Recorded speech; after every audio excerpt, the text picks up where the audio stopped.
What's up, dog? What's up, King? Kicking it and chilling. Kicking off the podcast with the most generic, friendly pet name of our generation is King. Oh, I think of a dog. Yeah, King is... No, dog is tasteful. I love dog. I don't love King, but I say it sometimes. I'm a hypocrite in that regard. I like the idea. I like it. It's King? it's like obviously most of us are not on board with monarchies. So we can have a little fun with it and elevate all of our peasant peers to a kingly status. Maybe it's okay. Is it related to queen? Like how people say, like, yes, queen, and then it's like, did king... People started saying king because... I'm almost positive in this modern parlance. Prince? I'm almost positive queen came first. Yeah, for sure. And People say then prince, men though, were too. like, they're having fun. Let's get in on this. Damn. I'm going to start... What are the other options? Like Duke? Duke. Yo, Duke. Viscount. Viscount? Or Viscount, maybe. Viscount? Viscount? Viacom. I don't know how to... My Viacom. I'm trying to... My Palantir. Yo, Just what's up, Earl? Yeah, Earl is good. This has a name. Earl is, yeah. Well, Earl sweatshirt is such a sick, you know. Because an Earl is like a... Duke vest. Duke vest. Yeah. Yeah. Great to be here. Yeah, good to have you. We're considering trying to do a podcast that is entirely just us going like... You want to see how long we can do it? Want to see how long we're going to like just make funny Kick it noises? off? Yeah. So, okay, yeah, let's go.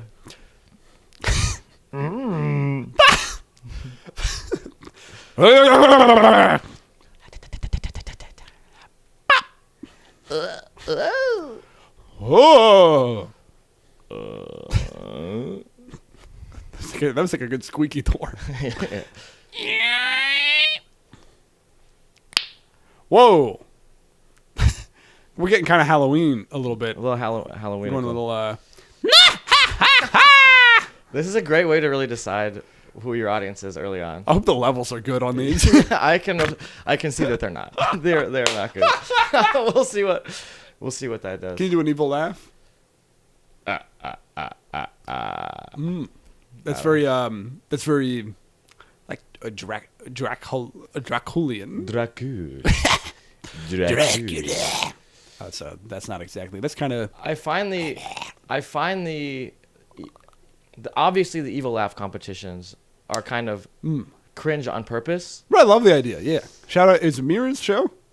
Mira Caulfield. Yes. I believe so. Yeah. Great idea. Shout out Mira. I'm gonna get in front. No gossip, but I think that's positive gossip. Yeah, that's a great show. Good great show. idea. Haven't been. Evil laugh competition. Appreciate her from afar. Yeah.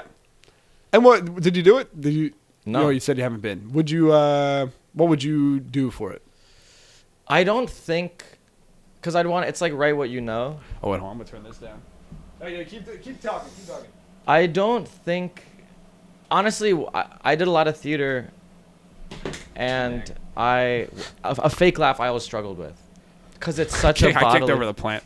Oh, shit. Dude, this podcast is so professional. Yeah, we're starting it loose. Oh my god. Plants down. That's okay. Okay, that's fine. all right. I should have brought my bench scraper. You're saying competition. The To bench scraper? evil laugh. Oh yeah, well I did a lot of theater, and I found fake laughing the hardest thing. Like in a scene, other emotions are easy to evoke, but a laugh is such a raw, it's a response. Do you feel like you learned that at open mics? Or like, Ooh, like maybe it probably gets better, although I really try not to. I maybe goose it a little bit. I feel like people can sometimes I feel like people can really read my emotions sometimes. And like part of why I try to be honest with certain things is because I'm like, if I ever try to be dishonest, people see right fucking through me immediately. Like I'll be like and somebody's like, oh, yeah, like they either like you don't have to laugh. And I'm like, all right, That's probably better in the long run. To be, I mean, I guess it's kind of an industry that benefits a good amount of bullshit. But I think authenticity, especially these days, cannot be overvalued. Yeah, but I'm still. But there's times when I'm interested in doing a white lie, where it's like, all right, I don't need to give this person criticism on their comedy. I can just laugh and we can move it on. But I'll just like kind of laugh. And they'll be like, "What? You didn't like that?" I'm like, "All right, now I have to." That's valid. I guess I can. I think I can white lie. You can, but I think I think in general I can be too nice by default. I think my mom was just very respectful and like a don't rock the boat type gal. Like she's not a big shit talker either, but she's just like very respectful, and so I think I learned to like not always, if I'm upset about something, kind of keep it to myself. And if I don't like something, like I'm like, and then if that's a good noise. Anytime there's a good noise, I'm gonna start pointing it out. Yeah, cute. Cute. That looks like a tick, by the way. Does it? Oh yeah, it's a cute tick. Yeah. One time I'm trying to figure out if I want to dox myself or how much of gossip this is, but it's just like somebody I dated previously. One of the first when I talked to them for the first time, they said a thing about the Tourette's being cute, and I remembered being like, "Got it." What do you mean, got it? That they were flirting. But I'm also, but at the same time, I've received. Yeah, but also I'm like, there's a little bit of like, what? Dissociating it from that person, I'm like, is it okay if somebody finds the Tourette's cute or not? And I'm like, I don't know. Should I just be happy that they do? I don't know. I wouldn't consider cute to be synonymous with like fetishizing something. Yeah, I don't know. I don't think so. It seems like it's more like cute in contextual, like how I am handling it or something. I don't know. Do you think there is a level of... I would ask about it. I don't know. Well, are you not to talk about this for a minute? Yeah. Do you think there's like a level of like self-feedback where if a tick feels like it flows better and is less... It will kind of be picked up for another season, so to speak? Like, is there, a level where like... Yeah. Because like... And maybe this is like a really off-base observation. Like some of the ticks that you seem to have, like I don't know, they seem to flow. Yeah, with for sure. Just how you communicate in a way that totally. Yeah. So there's a thing in the cognitive like behavioral therapy speech about Tourette's where they talk about you have certain paths for certain ticks in your brain where it's like sledding, where if you keep going down this same snow path, it'll make it deeper and like become easier to go down that particular path. Totally. So if you start having a tick down a particular way, the way that people train themselves to not have particular ticks is just to like try as hard as you can to like not do that particular tick or to redirect it. Yeah. So a lot of the ticks I have are from me redirecting it to other things. That's not everybody can do that, by the way. That's the ability to do that is not everybody has the premonitory urge. Tourette's different for everybody. If you do have that ability, then it's something you can handle. But I don't mind the cursing stuff. I think a lot of people are like, oh, well, like why haven't you get rid of like fuck? I'm like, because to me that's a you thing that you don't want me to be saying fuck. You know what I mean? Right. Yeah. So that doesn't bother me. Whereas something like the N-word is a tick that I have. That's like a tick I have had. It's been a long time, but I had it a few times, and I was like, okay, this is one where I'm going to consciously make an effort to train away from. Right. More recently, I've done that with the F slur. For queer people. Sure. I will say that one still comes up every now and again when I'm feeling saucy. No. Jesus Christ. But no, that one still comes up every now and again. Those two would be pretty top of my list to... It's hard not to attempt to curve away from. Because I'm not... While I do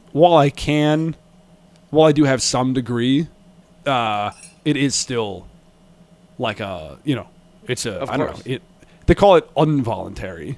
Because it's like blinking. Because you can hold your eyes open, so it's not purely involuntary, but then it becomes really, really frustrating to do it. So then you have to. Right. Yeah. So they call it natural proclivity. Yeah, they call it involuntary. Okay, cool. Nice. Let me ask you about Simon. Simon, what Tourette's tics would you have if you had Tourette's? I mean... No, hold on. Don't answer that. Okay. I will say I was trapping you. Can I quote one of your bits? Yeah, sure. The echolocation for the homies. The like... is so... It's such a great sound. And I also have, not only do I have like the MP, because I think as comedians and stuff, that's a new one, by the way. Cool. Have you seen that one? I don't think so. Cool. Sorry. I mean in the wild, but not from you. I lost my train of thought. You were talking about echolocation for the homies. Yeah, not only like as comedians, like we have like certain MP3s of like joke deliveries or sounds saved in our heads. You know what I mean? Absolutely. So like I have like that sound in my head, but also you saying echolocation for the homies. Like the way you say it, I have like that's one of those jokes. Like if I heard somebody else say it, it wouldn't hit as hard. Damn. Oh, we gotta play back some MP3s of Simon real quick, and I've got a few. Da da ba da ba ba ba da da da da ba ba da. Yours is a little jazzier. I kind of like that. Yeah. It's and the setup to that is the idea of it's like a very very like with you on purpose a little well you are kind of doing an on purpose stupid sound alike thing. Yes. But the point ultimately is that that's what certain conspiracy theory people are doing. Am I wrong about this? You're right. Yeah. You're right. I don't want to. I'm not gonna do the bit. I don't want to spoil the bit. No, but I mean it's. Well, yeah. Look up my CPAP machine bit on Instagram. A CPAP machine. It's CPAP. Basically so you say that the premise of the bit, right, or that the.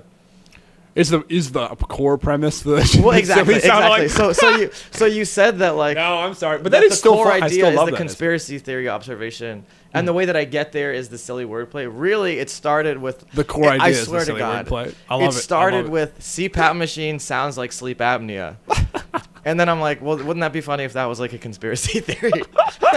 So people are like, I don't know, I don't trust this fucking big defibrillator.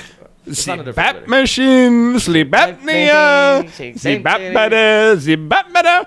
And then you're like, that's how we get QAnon. Exactly. And then that's honestly a cleaner. That's better. They say like, I think they're lying about the vaccines. Wait, so I typically, and maybe that was my bias coming through in this. What I was saying is that I typically don't like wordplay stuff, but you specifically, and I think I told you this the other night, have sort of changed my mind. And like forced me to reconsider because I like your stuff so much. Like you have so much fun with the wordplay. I do. By the way, my guest this week is Simon Bloch. Oh hey, what's up? And once again, by this week I mean whenever. Okay, back to Simon. We gotta figure out what the hell I'm doing with this podcast. I think it's good. I think in a few years it's really gonna start to. Are those our levels? Those seem high. Who cares? That's true. That's great. I agree. Meanwhile, our listeners are like, ah! Wait, I'm gonna try to match you. Okay. I'm gonna do my exact. Yeah. One thing is I used to wear the headphones, but then it's like it cuts off the blood supply. So then like to your head? So then like halfway like partway through the episode. If I could have blood supply to one thing, it probably would be to my head. Honestly. You're like, so do you? How is your writing process? Yeah. So you like wordplay? I do. I don't think I'm setting out to be that kind of a comic. I guess it just. What are you setting out to be? Strictly misogyny. No. I mean, no. Like, I guess funny and aspiring to honesty. Sorry. I mean, I know that sounds so pretentious. I'm trying to. They're like, oh, when do you go some comedy? I want to be funny. Yeah, I mean. No, that rules. I know. I will also say, and this is maybe good to say up top, I really do think the like being serious and maybe this gets in the way of my stand-up. Honestly, this is relevant. Like, I think the honest and thoughtful part of my brain is pretty separate from the funny and silly part of my brain. So, in this context, I think I can riff and then answer a question, but it is funny to like. I want to answer your questions honestly, but then I'm not gonna have any fun. It's gonna be like. It's going to be like, I think our politics are this. I think socioeconomics is this. Yeah, but you marry that well. You know, I mentioned also to you the other night that you are political in the comedy. It seemed like you didn't. You said you kind of were like, no? Or like, I don't know. No, I guess so. Right, and that's weird to me that you say you guess so, because to me it feels very explicit. You had like a bit where you like really broke, like you just like did like a straightforward... At your half hour, yeah. Like there's like a minute of you just saying politics, Oh yeah. Oh yeah. No, and there's a bunch of bits in there. No, I guess I am. I mean, it's just I think about. I can't not think about that stuff all the time. Mm-hmm. So, if you ask me what I think about like wine corks, in less than 90 seconds, I'll probably mention like Bernie Sanders or What do you think about wine corks? They're nice. They seem. I think they're like they're natural. They seem like. I like the texture. They're squishy. Yeah. But there are too many people that are incarcerated. Ha! So we need to deal with that first, and then we can have fun with our sommeliers and everything. No, but I know I know you're doing a funny jump there, but that's also like true. It's like the idea of like there's these various like luxuries that we have and people do ideas about, and it's like we really shouldn't be getting into the. I mean, some people, I don't know, but at the same time, it's like should some people not spend some of their time caring about wine because of, I don't know, it's like it's tough. Yeah. I certainly don't have an answer. I'm trying to bridge the gap between these. No, I think that's you're doing good. I mean, I think it's like somebody who literally works in New York as like a public defender, and they're just, it is like I know people that have had that job. It's like it's a very hard job. Mm-hmm. It's exhausting. You're swimming upstream against like just the oppressive court system, etc.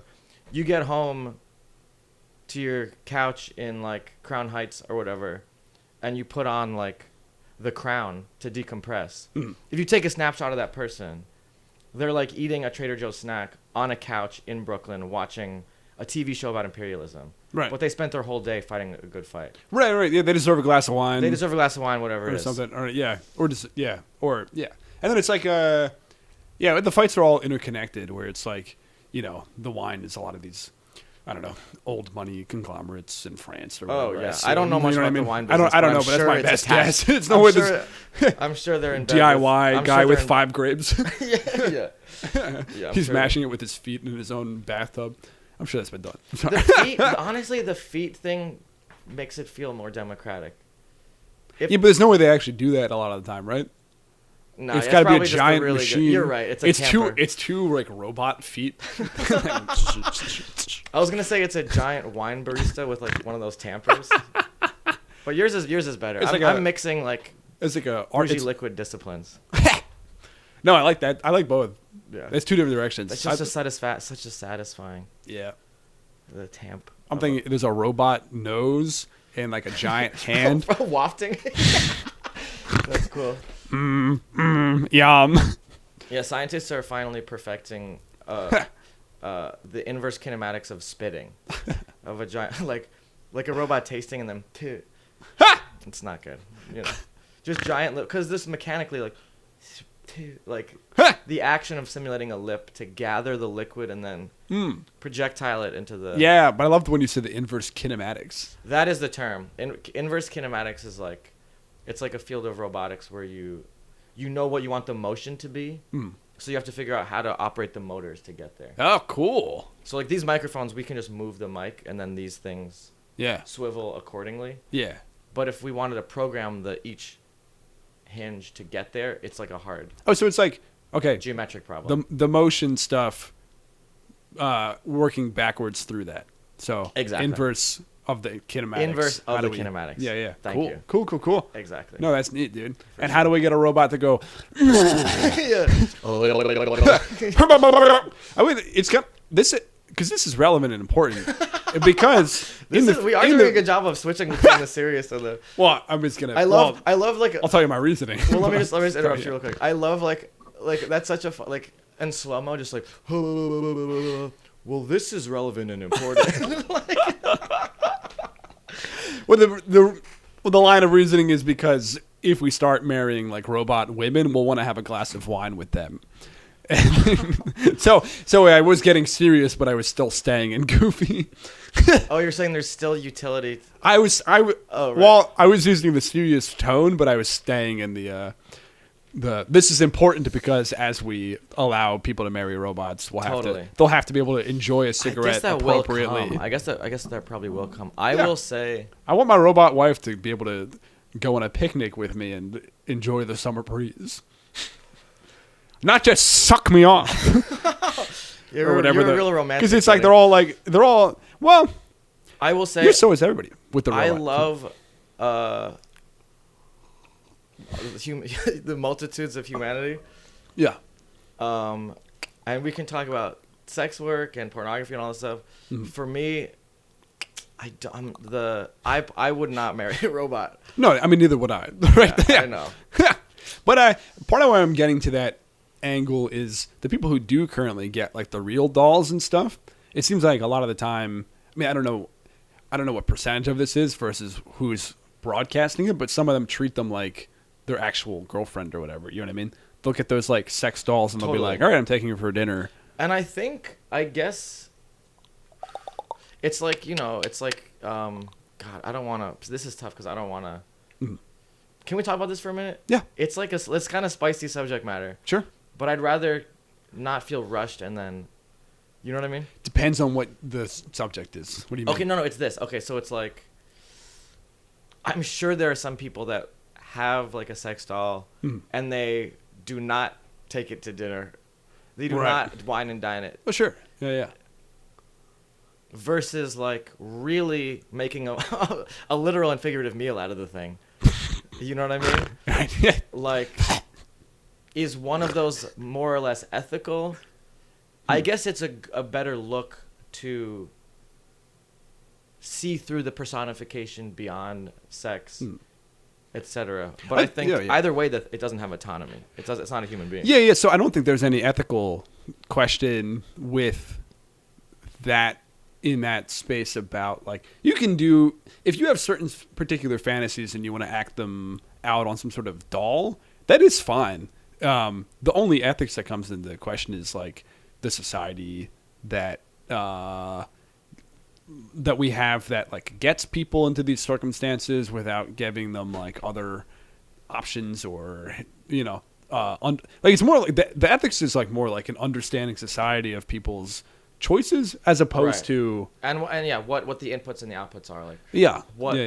What informed the behavior socially, and also if you build certain practices with a sex doll or like watching porn, how are you going to bring that out into the real world? If you like are dating human beings. Totally, for sure. But it's interesting. It's like, anyway, it's interesting. I don't know. Wait, can you get that closer? Am I getting You can distant? move the mic if you. I guess the levels. I'm getting paranoid. Sorry, don't even look at the levels. I'm not even looking at the levels. Don't even look at the levels. You're so good. I ain't looking at no levels. It's gonna be too quiet, and then I'm gonna have to bump it up, even if you talk close. Okay, I'm really sorry. I bump it up every time. So don't you worry. Blanket apology to both Benny and all the listeners. I don't give a fuck. Nobody gives a shit about the quality of this podcast. Okay, here's my impersonation of a sex doll. Okay, but what was I thinking? Welcome to having sex with me. I have the body of a woman, but the voice of Simon doing this bit. I'm your sex doll. Do you think someone has that fetish where they want like a really curvaceous, female-bodied sex doll, but the voice is me doing a meta self-aware bit? Welcome to my body. Okay. So here's. Okay, I do have more. I love that. No, you don't have to. Do you love that? Did you love that? I love the concept that you were working with there. I did enjoy that. I like this improv riff. I was going to say that the difference between porn and a sex doll is a lot of the ethics in. I'm sorry we're getting so real and serious here, but but it's just like the idea of the ethics of production is that for sure. There's that ethical question of how you bring that to the real world, but it's like the ethics of production in porn is like the actual issues with the power imbalance and the women and the payment and the, like safety issues, etc. For sure, you know what I mean? Sure. Whereas with the sex doll, it's more typical. I don't know, whatever issues you have with a standard production of like of silicone and a toy and like worker exploitation and factory types. It's more akin to just like an iPhone or whatever. Yeah. For sure. The tits were made in Germany and the ass was made in Japan. It's global distribution. All comes together, manufactured in America so they can slap on made in America right in the clit. Jesus Christ. Oh shit. Oh my goodness. I guess I'm like a. I don't want to be. I'm not a square, but yeah. Yeah. You're not a square. I really. How so? I guess I am a square. I think I'm a square. Yeah. I definitely can be vulgar. I really feel like I'm coming across as a square, and that's okay. That's my truth. No. But like once somebody starts talking about like a clip made in the USA, I have a hard time anding and jumping in there. Yeah, totally. I guess I definitely have certain comedic like bumpers or like in an operation game. Oh yeah. And they're not, and some people have that with like like a very common political boundary where it's like I'm not gonna joke, and I guess I have those too. Yes. But sometimes it's almost arbitrary where I'm like something. I'm like I don't really want to go there. I'll tell you one of my most arbitrary, and I'm curious. Farts I don't find funny. Like I have a really hard time with those. But it's funny because I love. This I do not share. I love and something that a lot of people have a bumper with in this way that I do a lot of stuff on is like poop and diarrhea and piss and shitting blood and stuff like that. Yeah, but I do definitely have poop, poop jokes. I'll do poop and everything like that, and I find that very funny. But I can't do fart. And it's the same. A lot of people have the same mental block about poop and stuff that I do about farts, and it's like an impossible mental block that I can't get past. Will you ever find yourself laughing at a fart joke? Almost never. I can't even. It's like it's almost like just built in. It's like it's weird. I don't know what it is. I've investigated it a lot because investigating the poop is. I used to have this for poop and pee, and pee and poo poo, and then I was able to flip that by investigating it closely. Right. But with farts, I still just. Well, I feel like it's easier to investigate it with poo because you can like put it through like a mesh sieve or something, versus with farts, it's kind of in the air, so it kind of diffuses. Let me ask you this in terms of fart jokes. Like, would you find a fart joke like this funny? Like, huh? Okay, a little bit. No. Yeah, a little bit. I love a fart that's like, I'm immediately like, okay, I'm like, there's such a sonic range. Talk about tics. There's such a sonic range. I'll say, okay, I take it back partly, but not fully. Where I do find, like while I get the comedy and I find that part of it funny, there's still, like at the core of it, the mental block, and I ultimately can't. It makes me cringe, not cringe, but as much as like embarrassed or something. Do you find it like in poor taste, or it's something about like? Is it like about? I think it's Freudian, because I think as a kid I found fart jokes really funny. Whoa. And I think that my parents basically were like, no, they're not, and I don't know how to like explain it other than like got it. Like I just like locked that in and haven't been able. It's like it's just like ultimately this block that like as a kid I think I just learned that fart jokes are not funny, and it's like I haven't. That's where I've landed with the investigation, but I don't know how to flip that. I don't know how to go. Okay, now that I know I have this memory and I have this core understanding, how do I go? It's fair. I mean, I think I actually do have that with like. I've definitely laughed at like porn jokes but I think like you have it for certain. What do you have it for? Well, I think like the not even sex stuff, but like like stuff with women's bodies. I think my mom just like really, she was I had a dad and a mom growing up, and they were married, just for context. Right. Man woman type vibe. But my mom kind of like maybe took a little bit more point in terms of the like setting some of the boundaries. I didn't have any sisters or anything, but it was just like, it was like if a woman is changing, you fucking turn around, like very respectful shit. And so those kinds of jokes can definitely make me laugh if I'm caught off guard in a certain way. And even I think what you said made me laugh. Right. But I think I get uncomfortable doubling down or I think it's like my default was just like be hyper respectful to a point that I have a hard time being really loose and playing in that territory. I'm sure my parents taught me respect in these spaces. No, for sure. And I think that's not to say that's not to say that comics that go there aren't respectful. Right. I think it was just such a point of emphasis growing up that it's hard to that's good swerve around it. You know, absolutely. I guess a thought being that like I have that like if people say certain things in that space, it does make me very uncomfortable, and it's like it kind of depends on exactly what they're saying and why. And it's like, you know, if somebody I got really mad at this guy in college for making like a sketch where it's just like him going like damn at like a woman's ass, and I was like that's funny. you'd have to see it. It's I'm sure it's not great, it's but not, that's a funny pitch. Like, yo, I made it much funnier. A beautiful woman is walking by. We're outside a cafe, finishing up a scone. A beautiful woman walks by, and we all go, "Whoa!" I don't know. Yeah, it's funny because you should kind of like from a sort of ironic. Yeah, like, that's why I'm laughing. Yes, sorry, I don't mean to. No, but that is funny though. If that's just the whole premise, it's like. Yes, it's like the Friday. I'll show like, it to you. It's just an ass. That was it. That was the idea. Yeah, and then they like follow her.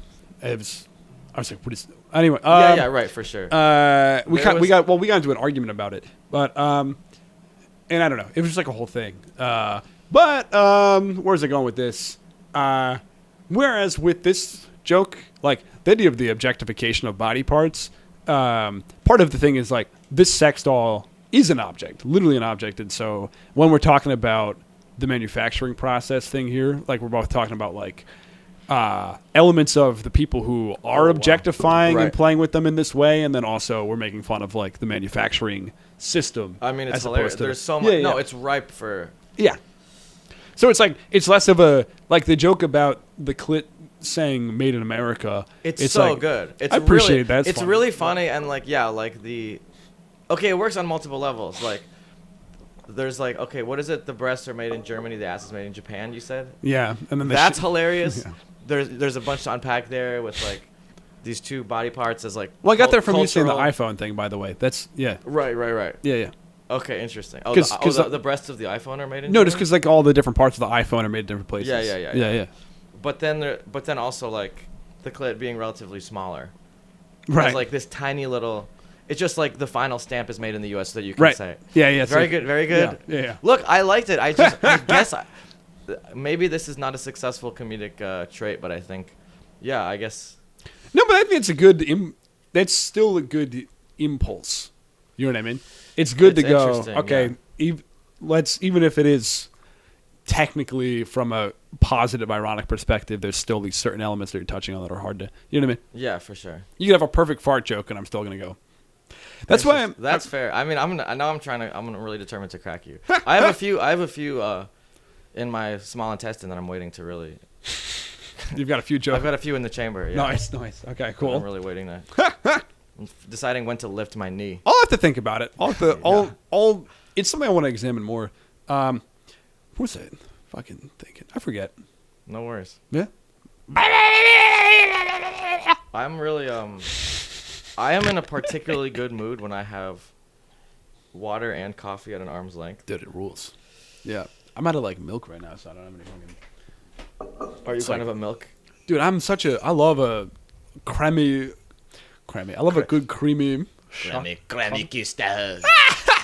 Can you do impressions? Dude, okay, I really want to learn like impressions more. Fucking love them.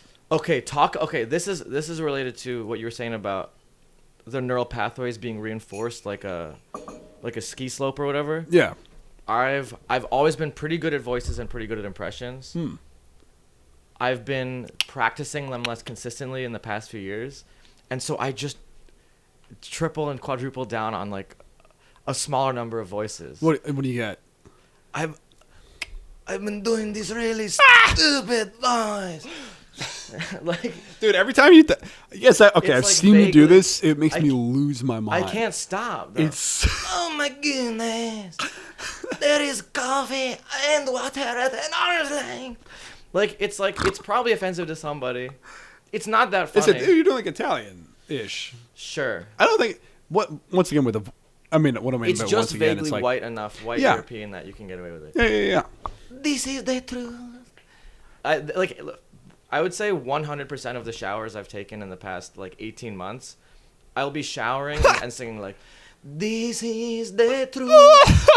This is something I have to say to you, and it is the truth." It's nothing. Okay, I'm saying this is the truth, yeah. and I have to tell you the truth. That could be Spanish, but from Spain. Yeah, so I think it's kind of okay. a little flamenco. Is a that Spanish? Bit. Is that Spanish? Is that flamenco? Is that South American or is that Spanish? Well, there's definitely flamenco in like Spain. Spain. Flamenco is Spain. Okay. Paco de Lucia. Yeah, I guess doing a Paco de Lucia is very good. doing a Spanish accent, that then depends on which and why and how. You know what I mean? I think like so. if you as a white guy doing a Mexican voice is. It's true. I probably wouldn't go on stage and just do a Mexican accent. Right. I do think that separation is informed by history in a good way, which is it's like these are places that were colonized and influenced by, a geopolitical power structure, etc. Right. I do think it is maybe funny and maybe silly that we've gotten to a place where Kyle Gordon has a very old funny bit where he's like, he does a song as like a white Brazilian. And he says that's the character. I am a white Brazilian. Right. I think it's so funny. Yeah. And it's you say it up top. No one's stressing because this is a white Brazilian, right? Yeah. I think it is funny that it's like these different sub-dialects that you can unpack linguistically in Spain on the table. The second it gets into like a Central or South American accent off the table. Look, I'm just saying it's funny. I know it's not fully arbitrary. But I think if you are doing an accent in good faith and you're trying to explore it, it's not inherently reinforcing stereotypes or contributing to like the otherization of a people. Because doing an accent in general is like, God, I really am tricky. A square. It's tricky. I mean, it depends. Yeah, I mean, I don't know. But I guess, I do think it is reinforcing some sort of stereotype of speech pattern, but that's probably fine because linguistic differences are real. They are real. I mean, yeah. But yeah. And I think if somebody does, I mean, the classic is like you do some like an impression of a comic or like a friend that you know, right? For example. Yeah, right? yeah. Like, this is my Simon. Oh, so good. I think like. Is that somebody?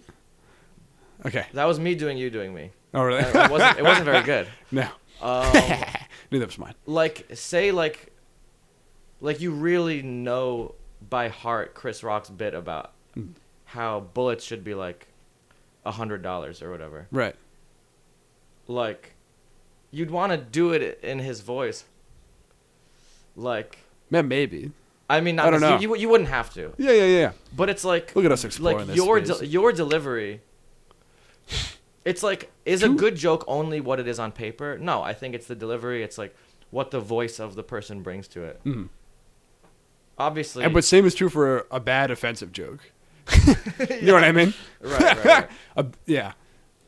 Like I maybe don't have much to contribute, honestly. No, I mean, it's the point. What we can just say is that it's some people think it's okay to do all the different voices, and it's like, no, there's different contexts that inform it. But what we can say is that that's an interesting space.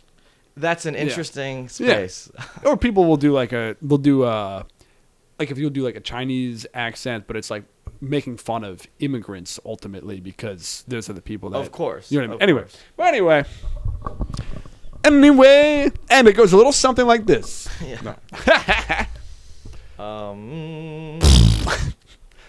I'm trying to do a fart joke. I don't find it. I don't know. To me, I don't like it. I did it, and it wasn't fun for me. Don't worry about it. That's okay to be out of your wheelhouse. Yeah. I do have pee and poo material. Yeah, I remember. Wait, what do you got? Well, like, okay, so pee poo machine. So a lot of pee it. Machine. Pee machine. A lot of it.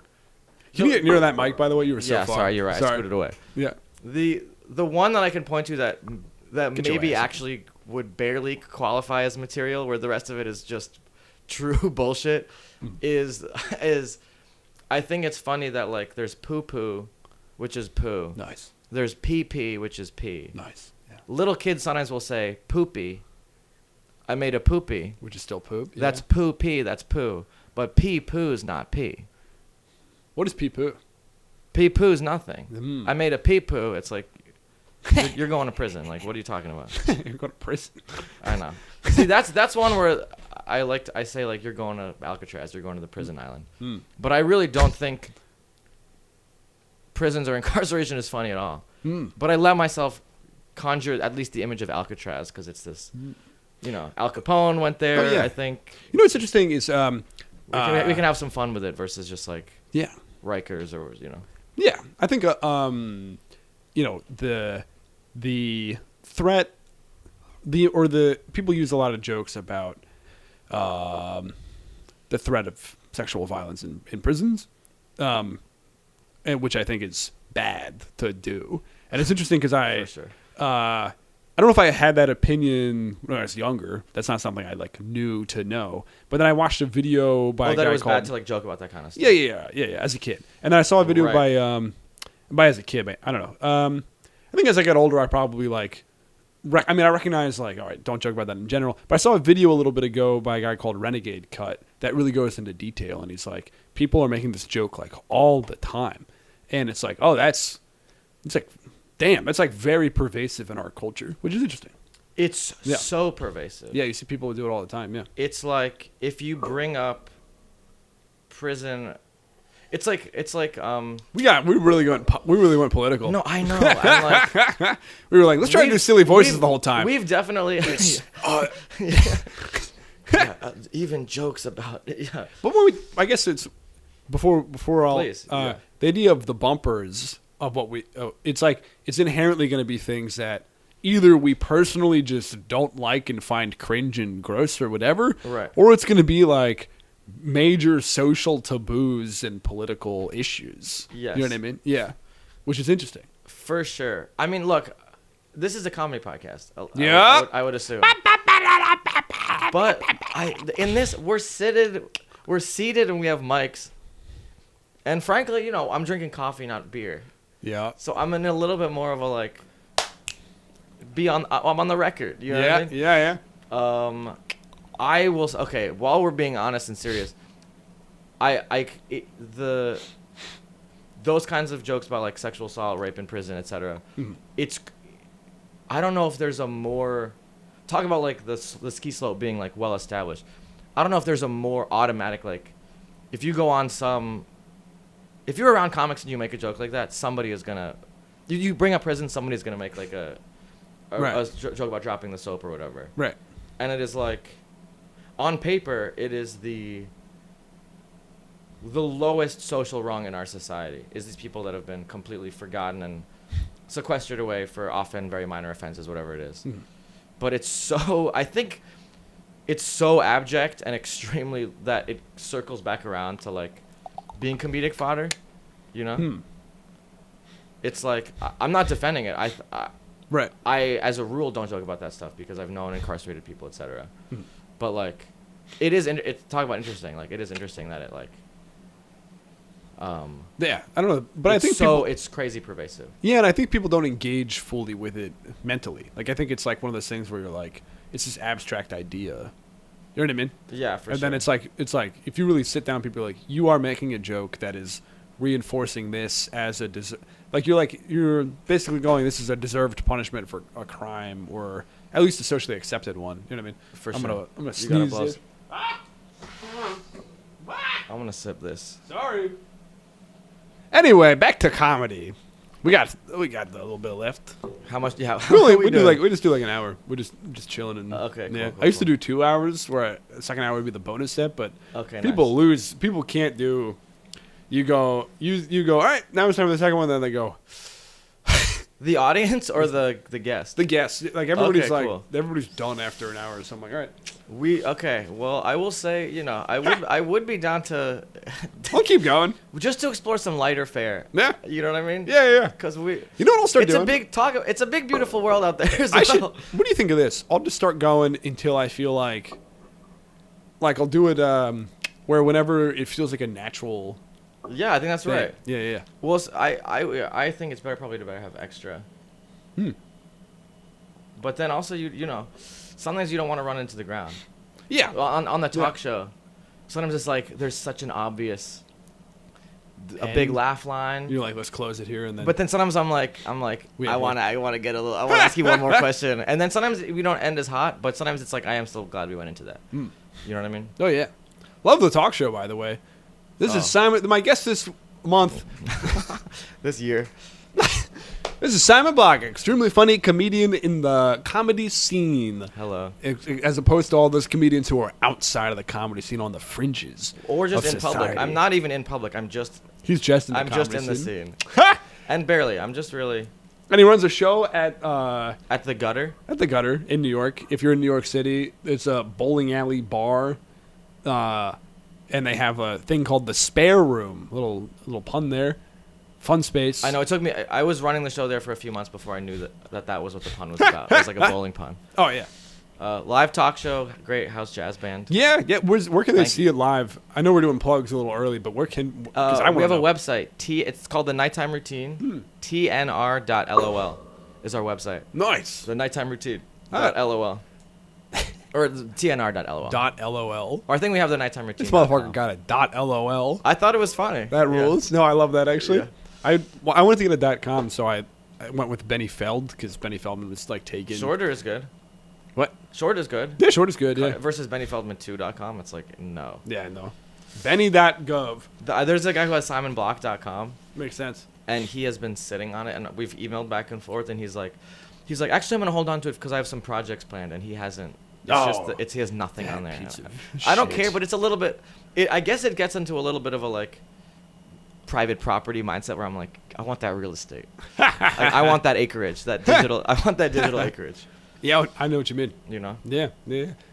I went through some process to basically hit up BennyFeldman.com to be like, what is the asking price? And they were like, oh, we'll give it to you for like $20,000. And I was like, well, I know, literally. It's like, you think I have $20,000 to add the word man to my URL?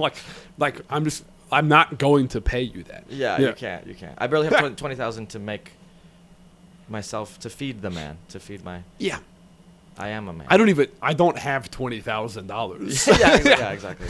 You want to spend 5 times what I more on this like fictitious version of me in the metaverse on just my name. Yeah.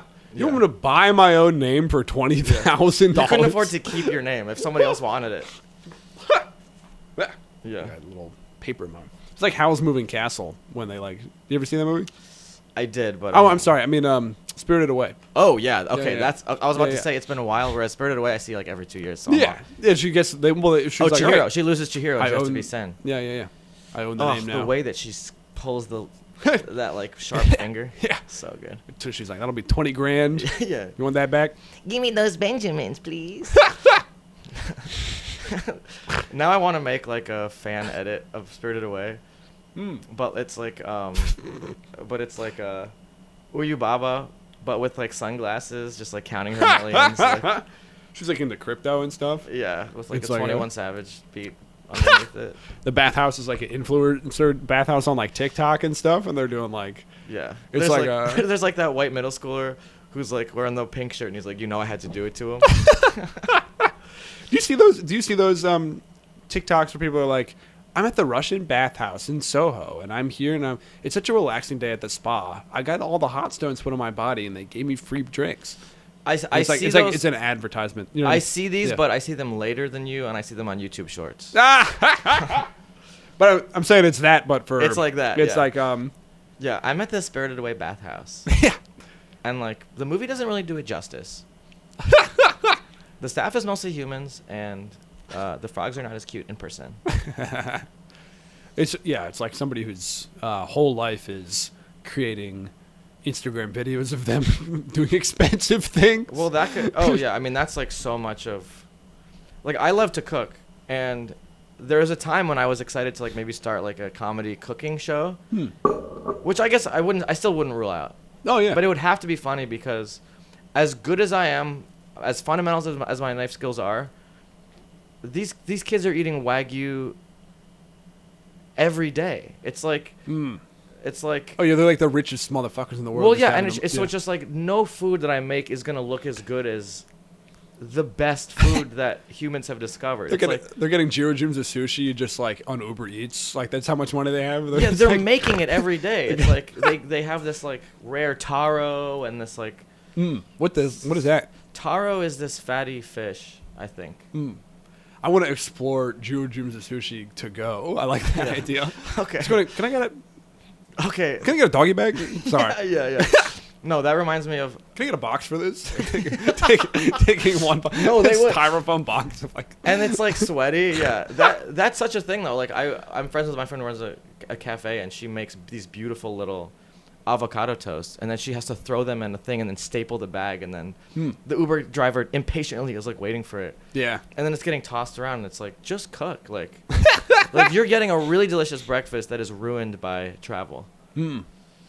Yeah. Hilarious. Yeah. I gotta say, here's a hot take. Let's go. I don't care about cooking that much. I know it's cheaper to do that, but it's not as cheap as not eating food, which is why I don't eat much food. Okay, right. we were talking about Soylent. Yeah. The two people act as if the two options are cooking or eating out like expensive Grubhub all the time. No, there's the third option, which is protein cubes. Simply subsisting, right? Which is what I do. Which is like eating the cockroach bricks from That's right. Snowpiercer. That's correct. Yeah. Yes. Yeah.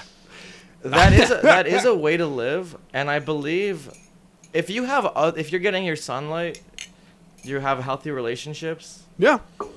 I guess I'm really old fashioned. I'm like, food is just to me one of the sweet treats of life. It is to me as well. Kind of. Okay. I don't know. I just like I'll cook every now and again, but I don't really know. It's not I'm investing in so many other skills. People are like, oh, I'm spending all my time doing like joke stuff or podcast or whatever. That it's like, honestly, I think that's so wise. You know what I mean? I think, in fact, I know that because I cook for myself as much as I do, I have data for how much it's hurting my comedy. I cook more than I write, for sure. So if I didn't cook at all, that's a lot of good bits I'd get out of that. Yeah. So I make great breakfasts. Most people don't even fucking eat breakfast. I barely eat breakfast. I had a single packet of oatmeal. I had a packet of instant oatmeal this morning. That's huge, and that's why I'm out of here unpacking the socio-political gravity of like a robot joke, and you're out here talking about. Yeah, and then for lunch I had a meal. I had a meal in a bottle thing. Yeah, at a Soylent. Which I mean, don't love their brand, like the branding of like the corporate Soylent. Yeah, but I do like the product. What is it? It comes from the name comes from Soylent Green. Yeah. What book is that? It's like a movie or whatever, or maybe it's a book, but it's that thing where they're turning the people into the Soylent. Right. I haven't read it, but I know it's from a thing. I haven't read it or seen the movie, but the actual product, the idea is like it's got all the. I'm changing my. I don't mean to do an advertisement for this thing, but the point is that I find it to be because it's healthy, and like I don't have to cook and stuff. I mean, a lot of it's got the aesthetic of a lot of these like tech bro guys who use it so they don't have to like cook and all that. But I'm like, well, it is efficient. It is. I don't know. I was like, I don't know how to cook. I would never like City Bikes and AirPods to me used to be like tech bro phenomena where you'd see the white. There was a time where you'd see the white AirPods or somebody on a City Bike and you'd just be like, yuppie douche. But over time, I was just like, well, I don't want to have these wires jingling around. So I have Beats. They're not AirPods, but right. Some stuff is good, and And it's cool to kind of co-opt fintech culture. Yeah. Okay. Well, also, I think people. There's the difference between there's the aesthetic of something, and then there's the actual underlying Material functionality. Politics, Yeah. For sure. And I'm like, this is very healthy. This is vegan. This is like it has all these strong positives. Are you fairly confident that the ingredients are pretty minimally processed? It seems pretty processed.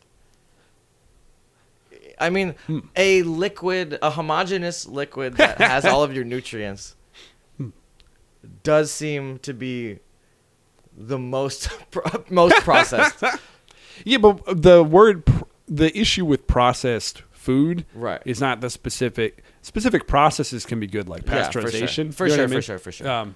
So it's like when we say processed food, do we mean that it has all this added sugar and stuff, or does it have all these extra chemicals to maintain its shelf life? You know what I mean? Whereas with Soylent, maybe. Right. I don't know. I don't want to defend it out the gate on that charge. That's totally valid and worth looking into. But I don't know. The vibes. I guess for me, I'm very sensitive to vibes. The vibes of like cooking things from. I mostly buy pretty whole. Look, I eat meat, right, and I drink whole milk. So nice. I am. No. Okay, let's go. We do the hover hand. We can't fully commit. We just grab hands. And that's okay. Look, that's I support the dairy industry with $4 like a week, and it's one of the most evil industries. Like I'm the ultimate hypocrite in this regard. But the one feather in my cap is like I pretty much buy whole ingredients. And seeing those through to the final meal, like I know, even if this came from just the most miserable cow in the galaxy, like the final meal, I know how it got there, and for me, that's good vibes. If I feel if I'm eating out or I'm like doing more sustenance, like rapid, efficient, 21st century sustenance, I feel. My mood will be worse. Like I'll feel like a dust bunny or something. I'll feel like not whole. Oh, absolutely. Yeah. But it's vibes, and it could be mumbo jumbo. So I'll say that feel a little psycho in this particular domain, but because it has all the vitamins and nutrients and stuff, I feel like you can get all the vitamins and nutrients from all different sorts of food and everything, but because they've deliberately done it in such a way that matches the human body's stuff. Right. When I have... It's like breast milk for adults. Yeah. The short idea of this is that I feel like I log into my own mind in a certain way, and I can tell that I think better. That's cool. And I know, and I'm like, it's a capital, like that has a certain cringe aesthetic. It's still a capitalist still a capitalist company. Yeah. Like it's like it has the negative qualities of those different elements. However, the positive sides of it I do like. Also, by the way, I know it's like I'm like, I don't know how to cook. It's like I am trying. I didn't learn growing up at all. For sure. For dinner growing up, I would have like a Nutri-Grain bar. We didn't have like dinner together. Oh, cool. We would occasionally, but it wasn't like something where I was like. You can do worse than a Nutri-Grain. They seem pretty. Yeah. They seem nice. But so, what are my thoughts here? Okay, I hear what you're saying. Like, so I am trying to learn some biohacking is cool. It's appealing to me. Yeah. And like I use like a Google Calendar. My mom uses like my mom uses like a old school date book, pen and paper. And she'll be like, why don't you just write it down? I'm like, no, I'm gonna use fucking Google Calendar. Like, yeah, it's such a clutch invention. How do you store your jokes? Because that's something I think is interesting. Oh, yeah. So I organize them with like just a spreadsheet, just Google Sheets. Nice. Yeah. But then I have them written out, usually like in my notes app. Cool.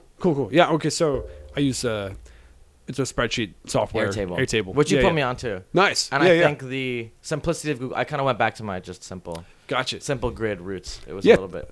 That's what I'm talking about. But the gist of this idea is like some people are still like, no, I've got to have all my notes, and I'm like, then you can't search your jokes, you can't sort your jokes. You're old-fashioned. We've updated this technology. You can't label them. You can't bold things. You can't color code easily. Like, if you're not using the digital tools to organize your set, you're behind. Yeah. Especially if you're just memorizing it. Then you're going to forget stuff. You know what I mean? I think that's true. I'm a little bit more... because it is an art form...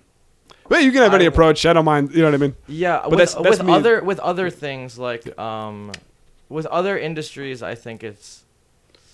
You don't want to be stuck behind, and I would advise my friends, like, if you're trying to be a 21st century person, you should get on board. And I think I would recommend, if somebody doesn't know what they're doing and they're just starting out and they're trying to build a lot of material, I think having it represented digitally so you can, like, keep track of your sets and, like, what you do on a certain show or whatever. Like, but I think with an art form, I'm like, if you want to use a hammer and chisel, oh yeah, totally. I think it's okay. You know yes, yes. I guess when I say that, I also mean like versus myself. It's like if I was doing pen and paper entirely versus how I'm doing it currently, I just know that the way I'm doing it currently is way, way, way, way, way better for my own system. Oh, for sure. And so if other people are overwhelmed by that specific side of it or prefer the pen and paper for a variety of reasons, great. However, I bet that using my similar system would map to a lot of different people. You know what I mean? Oh, I think so. Yeah. And I think like, yeah.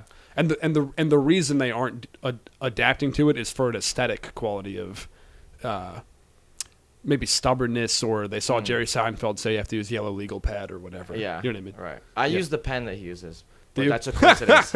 And I'm pretty sure I was doing it first. Yeah. But not the yellow legal. It's too big. I don't need all that space. That's funny. What are your goals in comedy? That's become more, in terms of a podcast, I don't have any format, but I've ended up asking that pretty often. Goals, I would like to work towards a special. My background is in acting, and I really want to make a film. I'm writing a short film right now that I'm really excited about. Cool. I think. Are you gonna act or director? I might act direct. Cool. Classic. Nice. Yeah, I guess it'd be cool to make it big. Nice. And I would like to continue to make steps to do so, but I think in terms of goals, I try to have that focus on like things that I'd like to create at this point, because that's what you have control over. You know what I mean? I think like I love SNL. I think. Would you like to be on SNL? Of course. Yeah. Really? I don't think that I'm necessarily. I don't think that if you watched my weekly actions, you'd say that dude is making all the right steps to get on SNL. But is that a primary goal or is like a secondary like? I mean, to me, that's always been a dream, just because it's like it's a range of like writing, performing. I like to work quickly. I like the adrenaline of it. I like writing and putting something on its feet and doing voices and characters and then sweeping the set and moving on the next thing. The pace of it is very appealing to me. Yeah. I saw a behind the scenes doc a little bit ago that was like, here's a week at SNL and that follows every night. Yeah. That did make me, I like the romanticization of it. I was like, oh, I see this like, I see the appeal of being just in a writer's room with all these like really funny people doing this sort of, like I get the appeal. For sure, sure.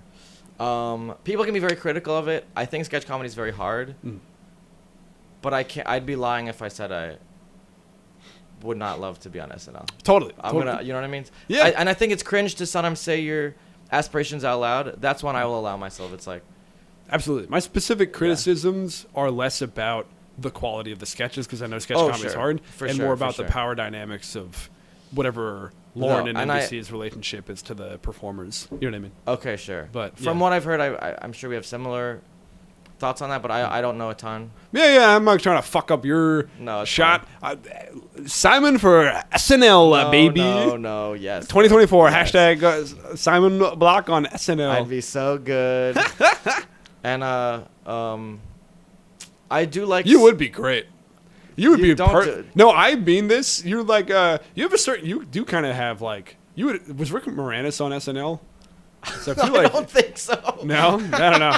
I feel like you could. I used to get Rick back when I had hair and no facial hair. People would say I looked like Rick Moranis. Well, I feel like you comedically could fill a similar space in sketches and like sketch comedy that he. You know what I mean? That's I'll take it. Yeah. I think I am good at sketch. I think I'm having a great time. I think I'm coming across as very serious and critical, and like it's like the goofy stuff. But yeah, I think in that environment, it like feeds a little bit of a kind of like you have to write, but I think there's not a lot of time to second guess a little bit. And I think when they nail it, when they get it right, it's so good. And some of their ideas, like you can tell, there's like no friction. It's just like you like a pressure cooker. You like a yeah. Cool, for sure. What other are you in?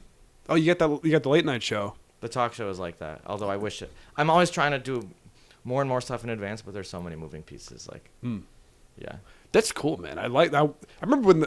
So I went to see the show, and it was like when the band was playing up top. It was like kind of like it had this serious energy and quality to it that I was like, oh, this is a real fucking show. Yeah. This is a late night show. The band makes it. The band is. I say like the band is like the ship. Yeah.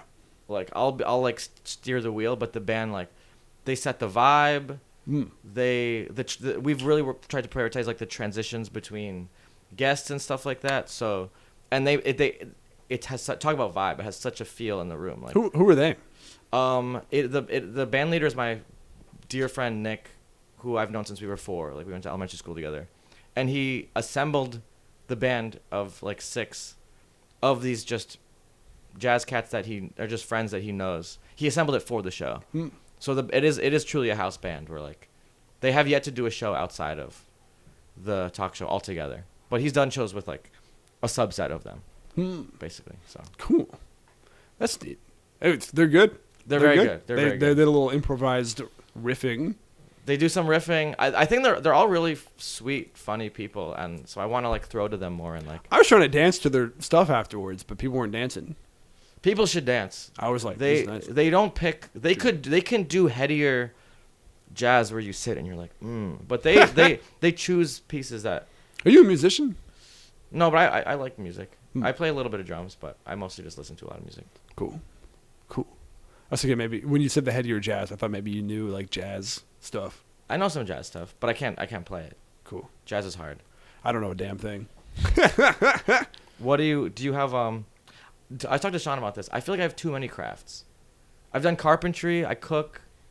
Yeah, you mentioned the other day. I was thinking about that, or did you mention that earlier even? But like, you're like a good carpenter and a good cook and stuff, right?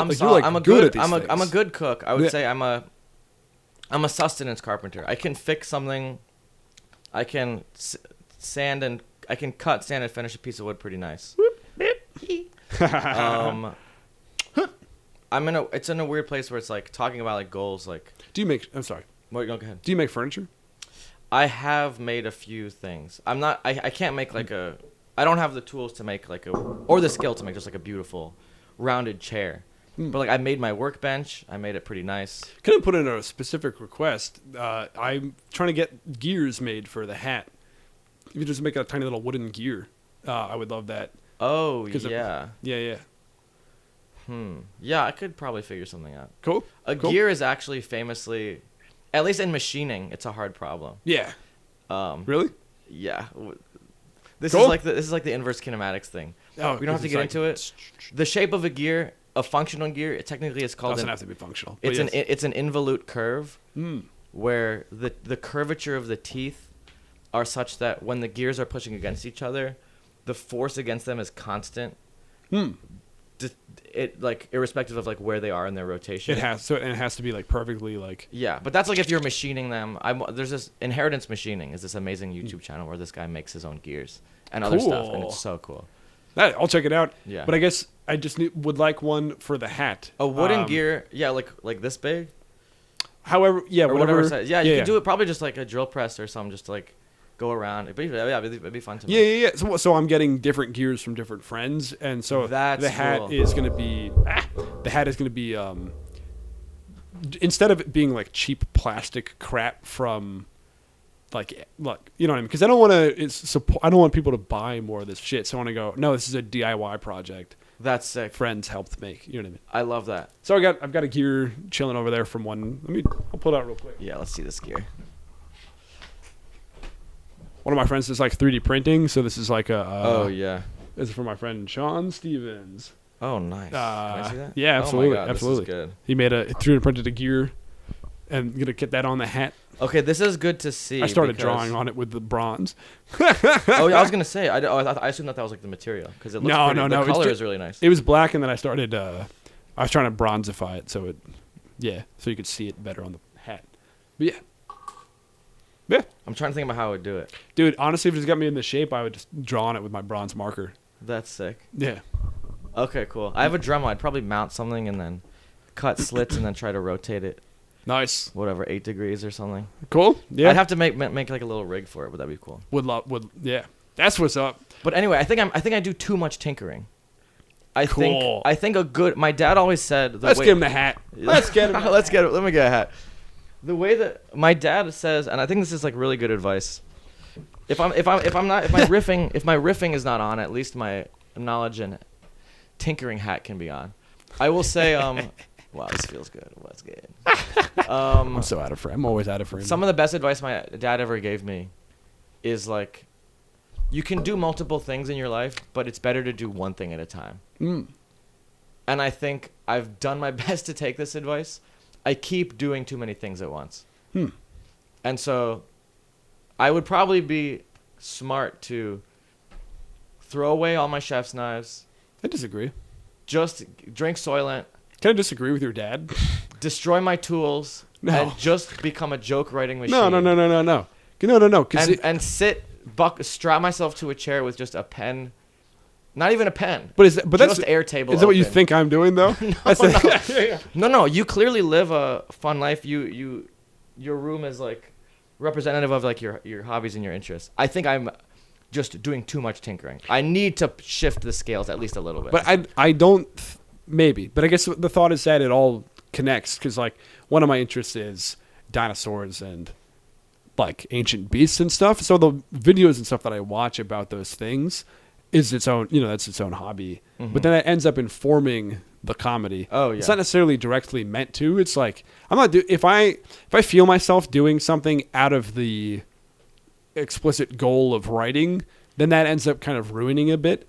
But if I do stuff out of the interest of the thing itself, then that ends up just feeding the knowledge well. You know what I mean? I think it's true, and it's like if you're just only eat, drink, sleep. What is it? Eat, sleep, work, sleep, eat. Right. Yeah. Then it's like fuck, sleep, drink. Right. Comedy. Yep. Then you'll never. Yeah. if you're. What's that noise? Yeah. I like. Yeah. I feel like talk about doing accents. I think like that's one that started as like white dudes trying to do like a black accent. Oh. And has gotten so perverted into them doing like an Ouroboros of the accent. When I said nice, you guys, she's talking like nice. You know what I mean? Yeah, it's like a bro-y frat, but like exactly. a riff and a yeah. Frat culture actually did great things for making accents acceptable because they're filtered through this deplorable socio-political archetype that then you can just make fun of that. You know what I mean? Yeah. If you want to make fun of black people, you just make fun of white boys and fun of black people. and go no. No, I'm doing there's a second layers. layer I'm playing chess. Yeah. It's the two gears. Honestly, the hat is really. I'm having more fun now. Oh, the hat. Let's start the pod. Should we start recording? Let's start. Okay, I'll put it on. Ready? You ready? 3, 2, 1. All right, and I'm a goblin man. Dude, I think go out. I've got this fantasy in my mind of I'm gonna put this out of the ether of being a like I want to be a villain in a steampunk movie, and like dude. so bad, like wearing the hat and like I'm just like I'm like I swallowed a clock and I live in a clock and stuff. I don't know what the movie is, but I would like to be a villain in a steampunk movie. Putting that out there into the void. Or just that's why I have Tourette's. Or what about being like a steampunk villain in another movie? It's like like it could be like a fun whatever garden verse multiverse situation. Gardenverse. But then they're like, we need steampunk character. Yeah, and then they open a hatch and you're like Kamaji the Boiler Man from Dude, if they ever if they do a live action Spirited Away, I need to be in the boiler room. He's so sick, dude. I did that for Halloween last year. What? Did you really? Mm-hmm. I think I kind of remember that. I made the spider legs and everything. That's awesome. So you'd have to shave your head. Okay. You'd have to shave your head. I'll let it happen. As a bald man with a mustache, I'd say you have to regrow the stash and shave your head. Okay. Let me think about crafts. I like any of the crafts that are trying to get a little more arts and crafts type stuff of like clay and beads or whatever. I'm doing the bead earring. You've made some jewelry moves that I really like. Thanks, man. It's just the beads earring. That's like the only jewelry. But the bracelet moves I would be doing currently, but I am over wearing the bracelets and they keep breaking. I had a bead. I was out with some friends one night and I had a bead bracelet that I got in Kenya, and it popped, and the beads went everywhere on the sidewalk of New York City, and immediately this army of like 4 people, like 3 of my friends, just immediately started gathering beads, and we collected every. I happened to know that they were 18, and we got every bead. Oh my god! In like 1 minute. That's great. You're gonna remake the thing? I am gonna remake it. I think I have some like fishing line or something. What do you? Oh yeah, what do you use?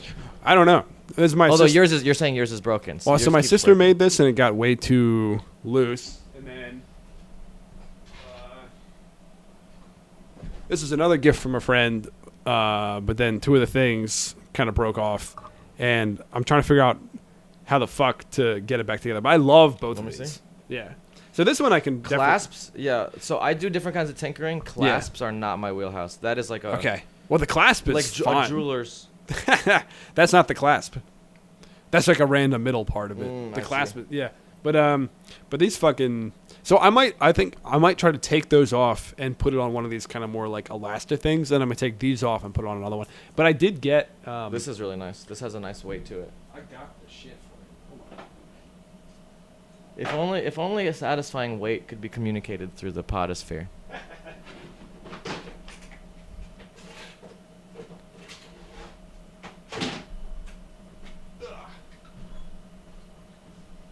Yeah, so this is. I think this is the. I don't know. Oh, I have this. I got this shit. This is just. Oh no, this is stretch cord. Oh no, this is better than my fishing line. Yeah, because the fishing line. Oh my god, can I have like a length of this? Yeah, you get a. Yeah, could I trouble you for a length? Yeah, man. Yeah, absolutely. But it's like it's like fishing line is taut. But I was like, all right, well, this is stretchy, so you want it to have some stretch and give to get off. This is literally exactly what I need. Nice. Yeah. Take a. Hold on. This is like the. I don't want to do it right now. No. We're doing it right now. We're crafting right now. Okay. Oh yeah, so you like? I think this whole fucking thing comes off or something. No. I think just take off the side disc. There's like a clamp on it. There is. Yeah. Wait, what? What? I think you take this off. Oh yeah. And then you go yoing.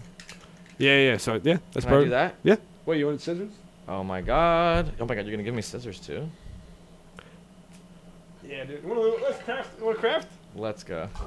Oh, dude, you can just put that in there. I'm gonna save this for later. Okay, cool. I'm gonna leave it out. Thank you, I remember. This is sick. What if I made this? What if I started doing arts and crafts on the pot?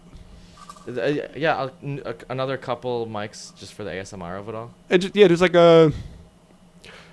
I love table. that. I love that idea. I like how like a watch table, like watch fixers, their table is deliberately up to their chin, so that they can see everything. So they look like a little kid eating dinner with the adults when they're like fixing their little trinkets. That's great. It has to be close to your face. Yeah. If I were them, I'd want to have some mouth tools. So you're like a praying mantis. You're like taking stuff apart.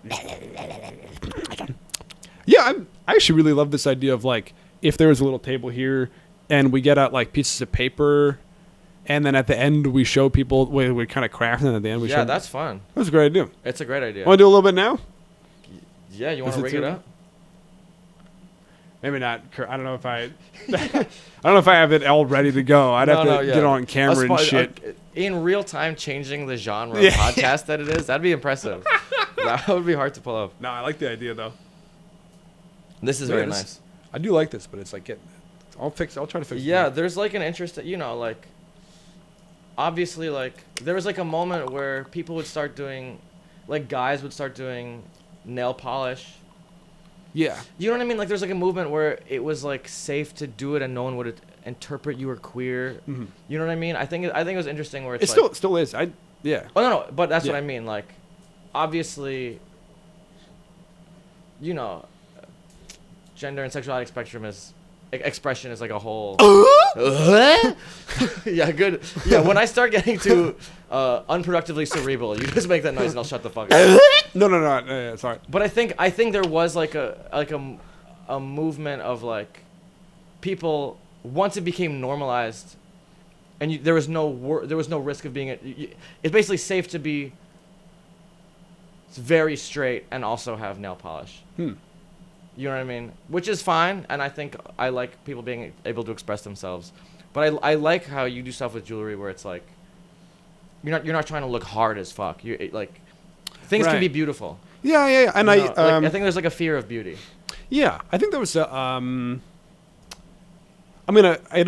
I went to part of what I was thinking about with the arts and crafts thing just now was that when I went to LA, I went on my friend's podcast and she does nails live on a podcast. Shout out Junk Nail, shout out Caitlin Feeney, and she did my nails really beautifully. She did like frogs on like lily pads, and it was just like stunning teals and like kind of like oh my God. Monet. Just I like wish I could have it forever. So good. Yeah. And just like I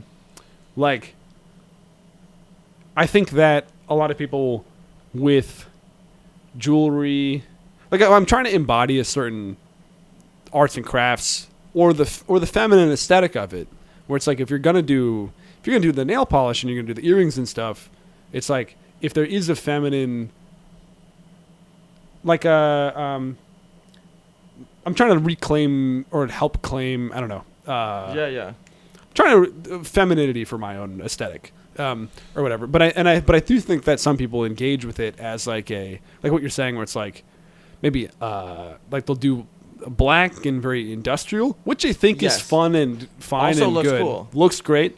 But I like totally the range of resonate options. with this. Yeah, the range of options and Yeah, I forget who it was, but there was this guy who posted himself in like pink pants, standing in like very symmetrically in the middle of the street, looking just hard as fuck, and just like, but wearing pink pants, and the caption was like, men, don't be afraid to connect with your feminine side. And then someone commented like, dude, you're not fucking connecting with your feminine side. You're looking hard as fuck and you're wearing pink pants. It's like connecting with your feminine side is like whatever, softening, not that it's hard versus soft, but like his body language was clinging so desperately to his masculinity. Right. And like honestly, I think about this like when I shaved my head, I lost a certain amount of androgyny. Where like when I was younger, I liked to be clean shaven, and I had brown hair, and I identify as male. I performed, male gender, whatever, but I liked that I was not, like the fucking Heisenberg of it all, like Breaking Bad, bald, goatee, scowl, dark, muted colors, you know what I mean? Yeah. I think like once I shaved my head, I kind of grew my facial hair out so that I would look good more so than like I identify as like a facial hair guy. Because just being an egghead with no facial hair was a little bit extreme. But I kind of miss the androgyny of it and like don't identify as super mask, but I feel like have become more so over time. And so wanting to reconnect with like either your feminine side or like just beautiful aesthetics and not being afraid, I wear like look at me, I'm wearing a black t-shirt and gray shorts. Right. And how the like certain bodies will become more masculine or femme given like facial hair or like they grow certain. You'll go bald or something. Like right. Going bald is gonna make me look a little more mask. I think. No, literally. But I guess the thought is. And I think I haven't had my levels checked, but I think I have like high T, for example. Like Yeah, what's that? Fuck yeah, dude. Like fuck the, yeah. The Yo, evidence fuck yeah. seems Fuck to yeah. suggest That's what's that, up. like, yeah, right. We're talking about wanting to reconnect with our feminine beauty. It's like, fuck yeah, though we still got the numbers. Yeah, dude. No, I mean, yeah, I think like, you know, I obviously, well, I have to couch everything I say to like make sure I'm accounting for everything. But like, I'd like to be able to be high tea and not hella mask if that's possible. Yeah, you know what I mean? Like, yeah, man, I don't even know. I don't know what my tea levels are, but I guess it's like I don't know exactly what it would mean for me. I don't know. It's weird, but like I guess I should look into that more. But I thought of yes. I know. I want to circle back around to the pink pants thing. Oh yeah. And I'm going to connect it to the steampunk hat though. Also, let's go. Is that and also a way a lot of people are doing these things, and how and my specific intention to avoid it is that it's aesthetic by consumption and consumerism. Like he bought pink pants. I bought this steampunk hat. You're going, I am doing a purchase to identify. I'm buying something made in a horrible factory in the global south to go, I'm feminine, or steampunk or whatever. Oh my god! And I guess the point of this is literally don't get me started. Right? Yeah, and I regret this decision with the hat, which is why I'm trying to. You regret it? I regret buying the hat. I wish I had from the get-go created one. And the point is, what I'm trying to do alternatively. I mean, obviously these beads were still made in a horrible factory, etc. Yeah, and the plastic that was poured into the molds was probably, etc., etc. People have died as a result of those earrings. That's right. Yeah. Yeah, and the thought being, at least crafting or arts and crafts or upcycling, recycling, that kind of thing. Yes. Carving an aesthetic from that direction. Like I haven't bought clothing in. Let's see. When did I last get clothing? I bought like cold weather. Last winter. Okay, nice. That's not bad. I don't buy like this hat was one of the last things you know what I mean? That's sick. What a way to go out. Maybe socks. I did buy socks. Yeah. But it's like nobody needs to buy clothing. You know what I mean? From a store. That there's so many other ways to get clothing. I agree. I agree. I think shout out Crest Hardware. Rest in peace. It is fucking harder and harder to live a DIY life. Yeah. Even produce is getting more expensive. Our economy is moving towards outsourcing everything. You know, with economies of scale and like hyper, industrialization and things like that. Like, it is like if you want to build all your own furniture, lumber is more expensive. Right. And if you want to get the right kind of screw now, the biggest hardware store in Williamsburg just closed. Like compared to B&G hardware, Crest Hardware was like a titan, but it was a beautiful. I honestly don't know the full history of like the ownership, but like they closed now, and so there's parts that I used to bike to get at Crest Hardware that I literally will probably need to get from Amazon or like Google and find like another place in my neighborhood to get them. You know what I mean? Yeah. And so I would love to make my own clothes. If I did that, I would truly never write another joke in my life. I want to get a sewing machine and like learn how to like make clothes from a pattern and stuff like that. Yeah. Well, the alternative option is like we have our friend Julia Desmond who is doing some degree of making clothing, upcycling. So instead of me making my own clothing, I go, oh great, a friend of mine is doing that. I got a sweater from her. You know what I mean? Totally. Very cool sweater. Yeah, I appreciate it. The Chewing Bugs sweater. Bugs, so sick. Yeah, and so the thought being like, either friend, like I'm not gonna make all the gears for the hat. I go, hey Simon, you want to make a gear? I'll make you a gear. Well, now that I know that I'm helping clothe you. Yeah, hell yeah. Or you're adding to the DIY community network. But it's also like or worker-owned spaces. You know what I mean? Like there's like a worker-owned bike shop in Bed-Stuy that like I would go to get like a bike fixed. You know what I mean? That kind of thing. Totally. It's like I also have like you're good at fixing your own bike. I also have like looked up some of that. For sure. a limit to my knowledge, but you know what I mean. There's a limit. I love that song, Feist. Limit to your love. Oh yeah. Sometimes I'm not even interrupting with a riff. I'm interrupting with I like that song. Well, I guess I'm gonna just go. There's DIY, right? But that DIY and like arts and crafts, but then there's community arts and crafts, but there's also worker owned level. Yeah, for like sure. if we could get like a like Union Made, for example, like Union Made, like is for also like for the talk show. Right. We've been wanting to do mugs for months. Like make mugs that say the nighttime routine, and sell them for a fair price. Literally, they're so much cheaper to get overseas, but that's so much against the ethos of the show. Right. We're waiting till we can afford to do a big batch made by like a good union-made ceramics place. And it's good to support that. It's more expensive. Right. Right. I think we outsource a lot of manufacturing overseas. If we're talking about the economy real quick, like you instill tariffs to incentivize domestic production. I think that's the right thing to do. I don't know all the economics of it. I love that we've gone so many places, but now we're going global policy. Yeah. But it's fun though. But yeah, that stuff does raise prices. Right. And weirdly now, it used to be like working with your hands was like a working class thing, where it's like it used to be like, it's kind of almost flipping where like the people that can afford to have these kinds of tactile hobbies, right, is now flipping. Yeah, I can't. Okay. You know what I mean? Yeah. I'm not accusing. I'm just saying like. Right. I was just saying I can't afford this. I can't afford lumber. That's why I'm like, yeah. Right. Exactly. Yeah. But I think that's why I think not everybody needs to cook, but it's good to have some friends who cook. Sorry, that's you know in Ratatouille it's like everyone can cook. Yeah, it's the sequel to Ratatouille, but not everybody needs to. And it's like a yeah, right. Like one, in an ideal world, if it all goes to shit, like we got one person making a big pot of gumbo over here, somebody's fixing bikes over here, somebody's sawing some over here. Yeah.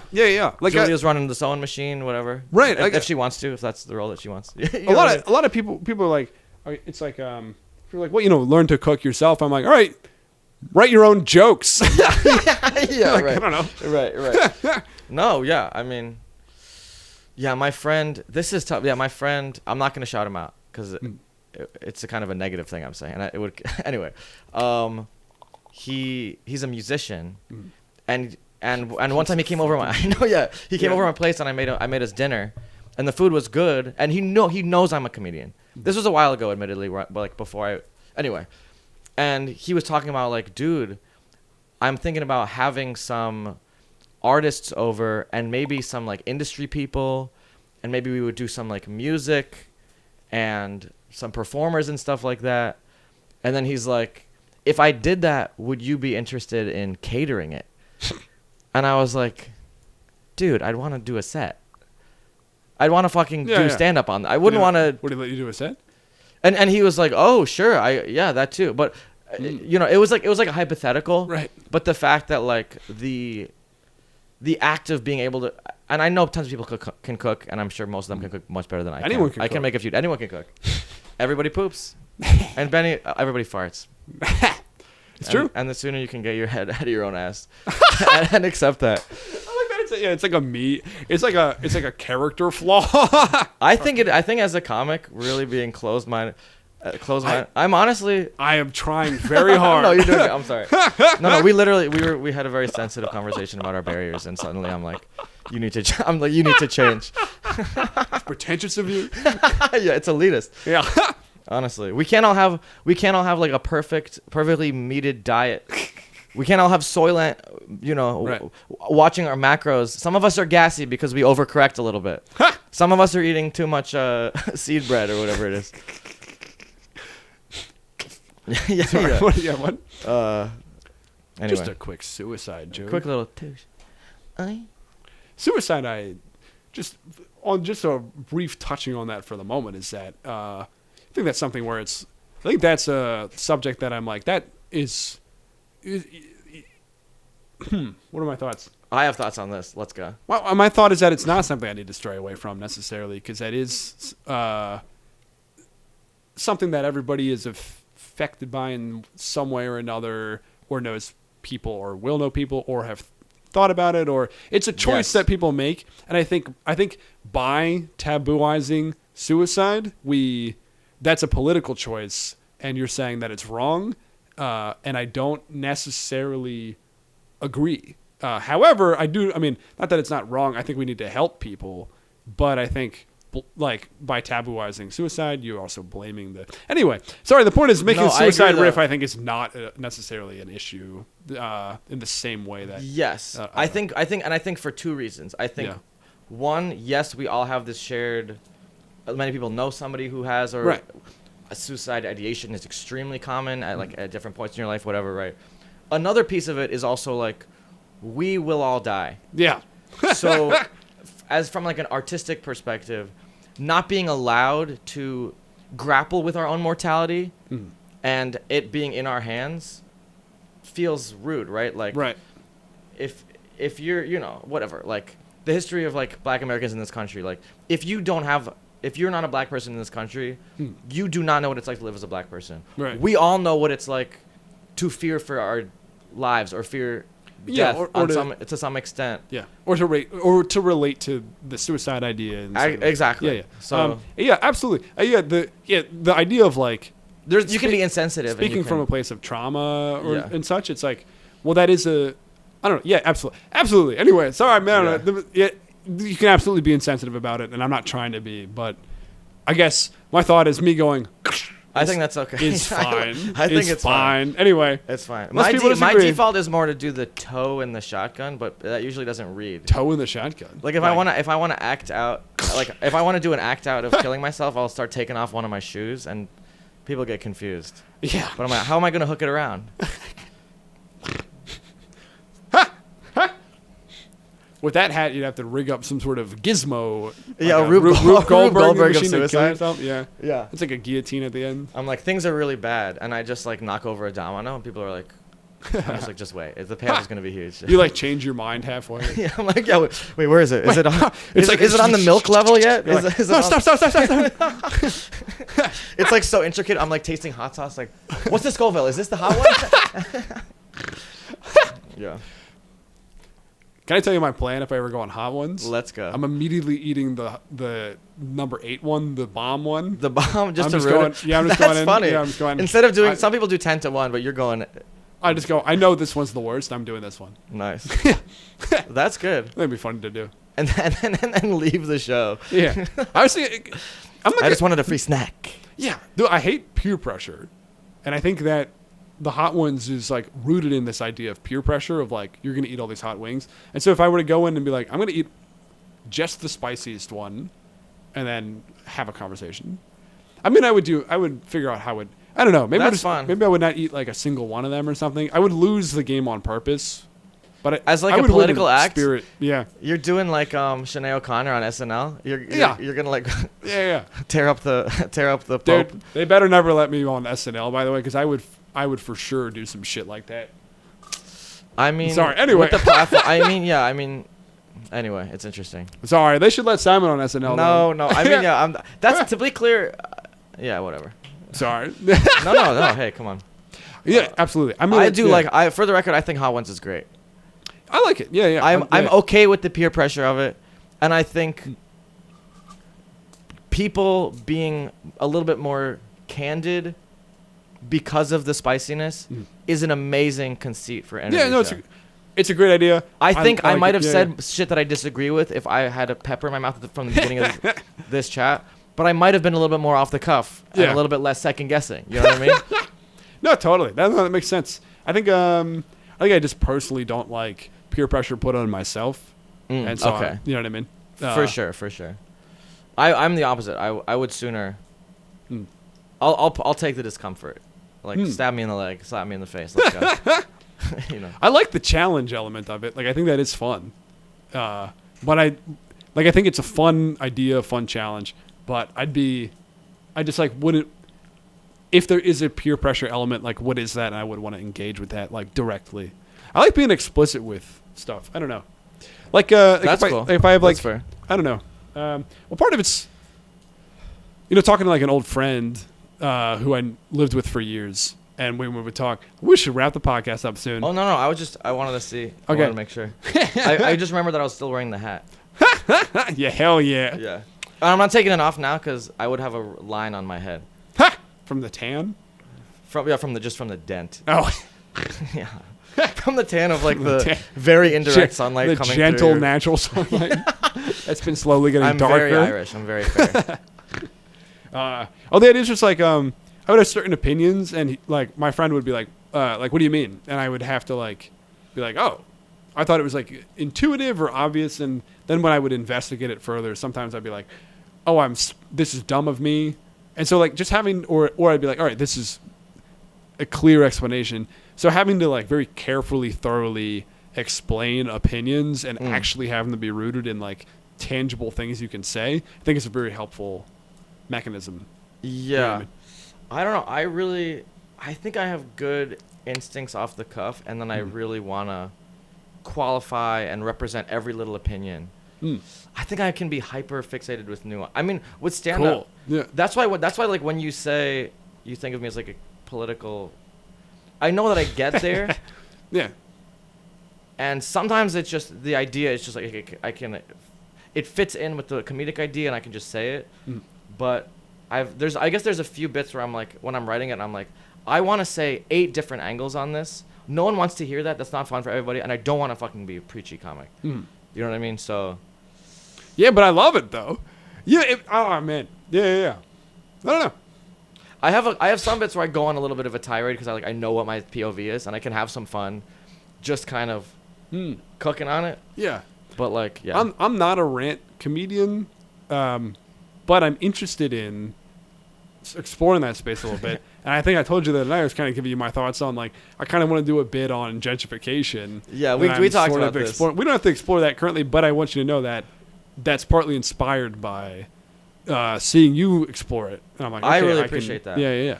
That bit I'm excited to see how it goes. I'll have to. I don't even think it's gonna be a while. I don't think we even have the same stance on it quite from our conversation. No, but that is helping. But that's fun. But that changes. It's not that my stance is fixed. Like having that conversation, I'm like, all right, maybe I should give a little more weight and credence to certain ideas of like sure. historically XYZ neighborhoods. I'll give them a little taste.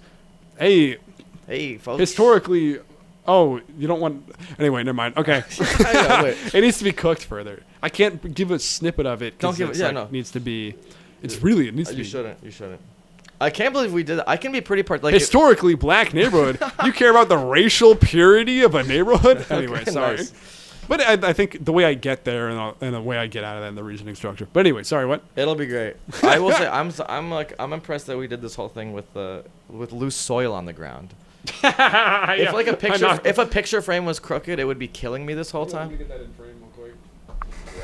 Yeah, I knocked that plant over earlier, and there's just been loose soil upon the floor. I clicked the mouse just now. And I did that. Hopefully it paused. Oh, this is fucking up now and falling over. Did it pause? I don't think so. How do you see if it paused? Let's see where the mouse is. Oh, it was down here, so we're good.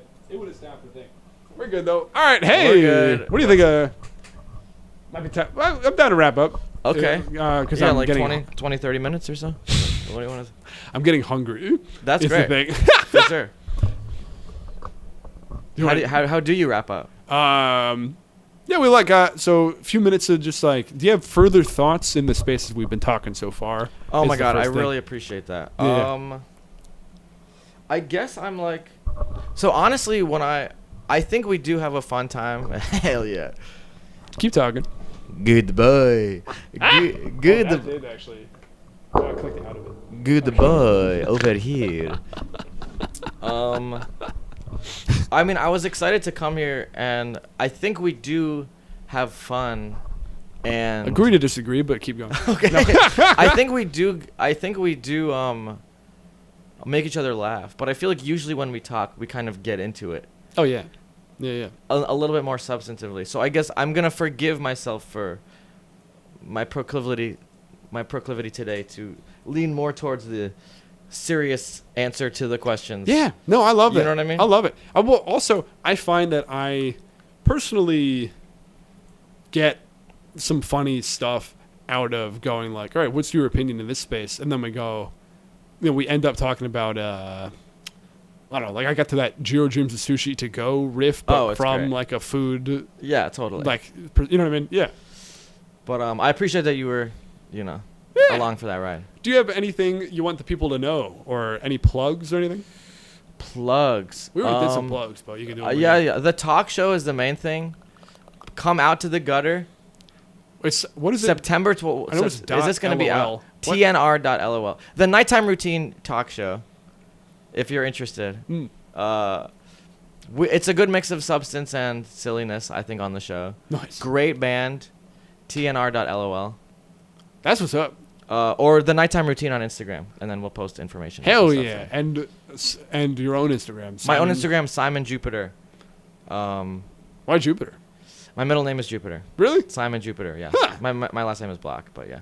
Cool. Yeah. I thought it was like you just liked it. I do like Jupiter. I mean, it's the biggest. You should go by that. Simon Jupiter or just Jupiter? Jupiter. My parents were going to name me Jupiter, and then they Jupiter were like, it's a little bit too much. I like it. That's cool. I mean, I like Simon as well.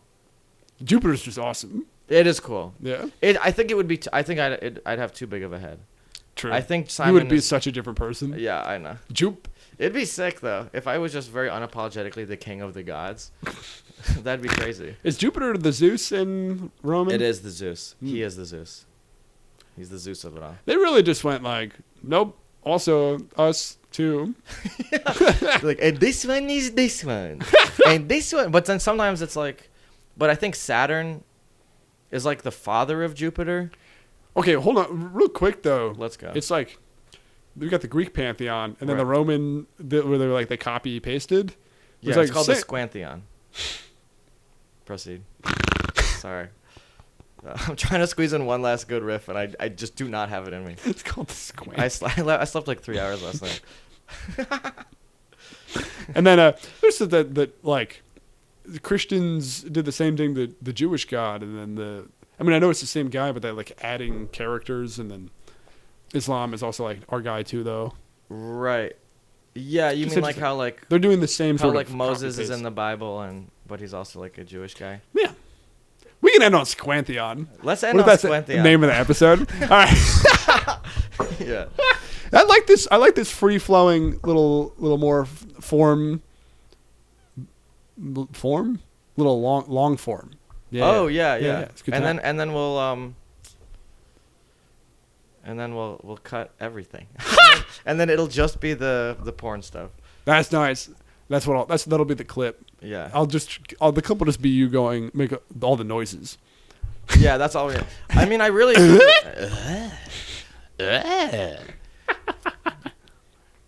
I have any more good noises I want to get across? Yeah, get a couple more noises in real quick. I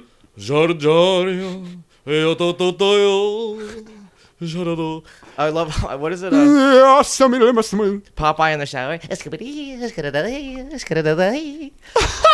You ever see Popeye? Like, that's Popeye. Yeah, we see him shower a lot. That's like a sub kink, I think. Not a sub kink, just like a sub game. Oh, Popeye. That's olive oil. You can do all the characters from Popeye. I forget what Bruno, Bluto, Bubo.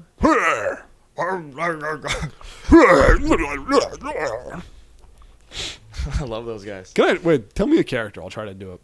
I'll give it a shot. Come up with a new one or hit you with an existing one? Either. Okay. Squidward tentacles.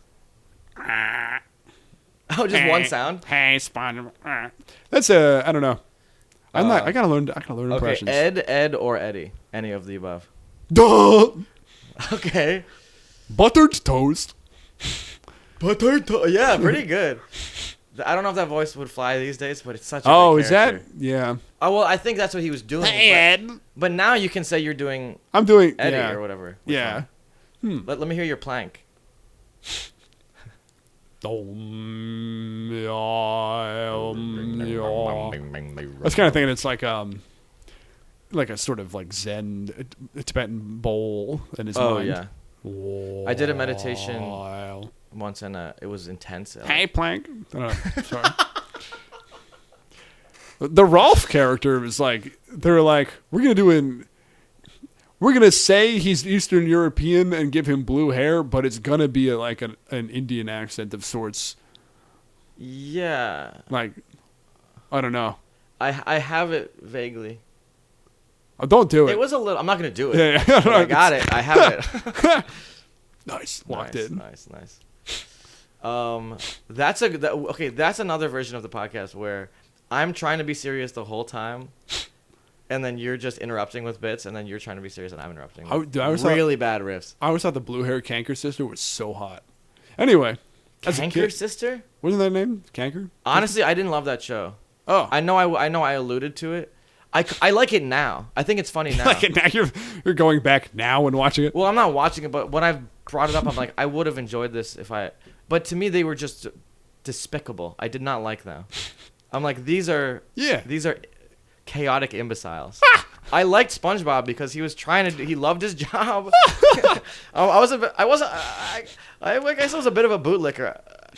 No, Eddie. I don't want to get copyright strike. I'm singing the Hey Arnold theme song. Move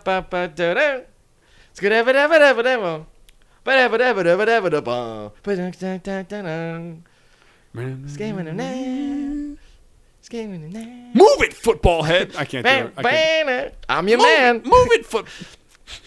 Did you ever watch Corey in the House? Not really, actually. I was just aging out of it. It was like, I think it was supposed to be Raven. Someone's younger brother. Was it Raven Baxter? Like that's so. What her real name? Raven Simone, Raven Baxter, and then Corey. Was her younger brother, and then he became like the president of the United States. Yeah, or like his dad was like worked in like the White House kitchen or something. Oh. So the theme song for Corey in the House is like Corey in the House, and then he'd go, "I'm your man." But now in my head, I always just add that as like a suffix to other theme songs. Like, move it, football head. Bam! I'm your man. Like, I don't know. I thought that was like other places. I thought that was a riff from. I thought that was in the intro. I just like forgot. See, that's how well it fits. It does fit. Move it, football head. I'm your man. Sorry, that one was on the line. Yeah. That one was on the line. I think it's gonna get by though. I think the editors are gonna approve it. I believe so. There's some commercials that were like just that ruled so hard. They're like lodged in my mind. Like Reese's Puffs, like the Reese's peanut butter chocolate flavor.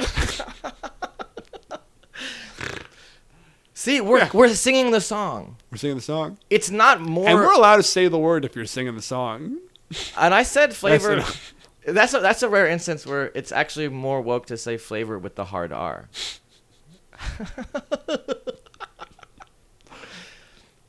What are the Gushers? I wrote a joke recently about the Gushers commercial. What? I didn't. That's just. What? Gushers commercials were making that sound. Oh yeah. Yeah. You had a dream or a joke? What'd you say? It's a joke idea. It's like a guy who's really into like racist skull science, only eating a little bit of a Gusher, so his head only like fruit inflates a tiny bit. That's really good. Thanks, man. That's really good. Yeah.